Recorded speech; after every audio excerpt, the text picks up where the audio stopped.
சகோதரர் இயக்கத்திற்காக தன்னை முழுமையாக அர்ப்பணித்து அனைத்து இந்திய அண்ணா திராவிட முன்னேற்ற கழகத்தினுடைய சோதனையான காலகட்டங்களிலே தன்னுடைய குடும்பத்தினுடைய பொருளாதாரத்தை பற்றியோ தன்னுடைய உடல்நிலை பற்றியோ அக்கறை இல்லாமல் முழுமையாக அதிமுக தான் தன்னுடைய குடும்பம், அதிமுகவுக்கு உழைப்பதுதான் தன்னுடைய கடமை என்று எண்ணி வைத்திய சிகிச்சையை கூட தவிர்த்துவிட்டு அருமையாக உழைத்த அன்பு தம்பி குணசேகரனுடைய 1ஆம் ஆண்டு நினைவு நாள் இன்றைக்கு திருப்பூர் மாநகர் மாவட்ட அனைத்து இந்திய அண்ணா திராவிட முன்னேற்ற கழகத்தின் சார்பாக அனுஷ்டிக்கப்படுகிறது.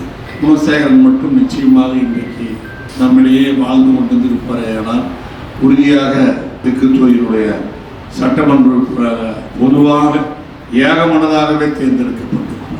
அந்த அளவுக்கு சமுதாய மக்களுடைய அன்பை பெற்று எல்லோருடைய நன்மதிப்பை பெற்று திடீரென்று எதிர்பாராமல் நம்மை விட்டு மறைந்து போய்விட்டார். குணசேகரன் அவர்கள் நமக்கெல்லாம் ஒரு முன்னுதாரணம். இன்றைக்கு இந்த இயக்கம் ஒரு சோதனையில் இருக்கு.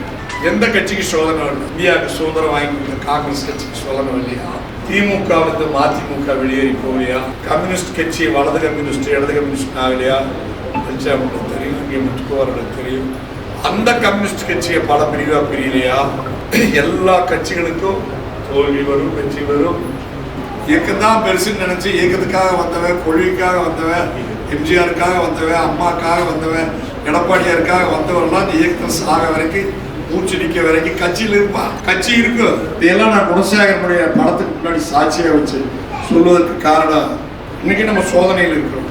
தெளிவா வெளிப்படையா ஆணித்தரமா சொல்றதா இருந்தா கலிசண்டைகள் எல்லாம் ஃபில்டர் ஆகி போயிட்டு இருக்கு. ஆனா சாகும் வரை கையில பச்சையை குத்துருவாங்க. எம்ஜிஆர் வாழ்க என்று அறியா பருவத்தில் அரைக்கால் சட்டை மறந்து உழுக்கால் சட்டை போட தொடங்கிய காலத்திலே இருந்து முதுமையடைந்து இன்றைக்கு வரையில இந்த இயக்கத்திற்காக உழைப்பவர்கள் யதார்த்தமா சொல்ற மூச்சடங்க வரைக்கும் இந்த கட்சியை உண்மையிலேயே இந்த கட்சியை காப்பாற்ற வேண்டும் என்பதற்கான இரும்பு நெஞ்சோடு அவர் இருக்கிறார். அவருடைய கொள்கை உறுதியை நாம் தலைவணங்கி ஏற்போம். குணசேகரனுடைய இந்த நினைவு நாளில் நாம் அனைவரும் எடுத்துக்கொள்ள வேண்டிய வீர சபதம், கழகத்தை காப்போம்.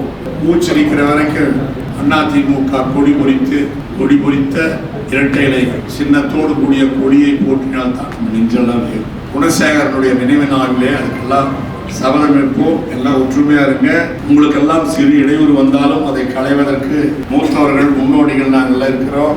தனிநபர்கள் ஆதிக்க இந்த கட்சியிலே நீங்க. இதுக்கெல்லாம் எடுத்துக்காட்டா மகேந்திரன் இந்த கட்சியில அவர் எம்எல்ஏவா இருக்கல, இந்த கட்சியில அவர் மந்திரியா இருக்கல, எம்எல்ஏவா இருக்கல, கவுன்சிலரா இருக்கல, எந்த பதவியிலையும் மகேந்திரன் இருக்கல. தஞ்சாவூர் மகேந்திரன் தொண்டனா இருந்தார். 2 பதிவு போட்டிருக்காரு வீடியோவில் பாருங்க. முதல் பதிவுல கட்சி உண்டாக வேண்டும், எல்லாம் ஒற்றுமையா இருக்க வேண்டும். அதே போல கட்சிக்கு ஏற்பட்டிருக்கிற சோதனையை வெற்றியடைந்து மீண்டும் எடப்பாடியார் முதலமைச்சராக வர வேண்டும். 30 வயது இளைஞன், 2 வயதிலே ஒரு பெண் குழந்தை. இந்த குழந்தை இருப்பதை தெரிந்து, இளம் வயது மனைவி இருப்பதை தெரிந்து, தன்னுடைய தேக்கு மர தேகத்திலே மண்ணெண்ணெயை ஊற்றிக்கொண்டு உயிர் நீத்தானே அந்த மாவீரன் மகேந்திரன் எப்படிப்பட்ட கொள்கைவாதி.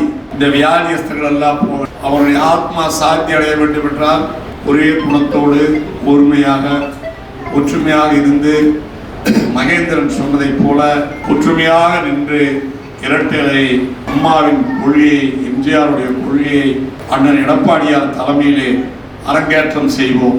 மீண்டும் அதிமுக வலிவோடும் பொலிவோடும் வரும். நன்றி.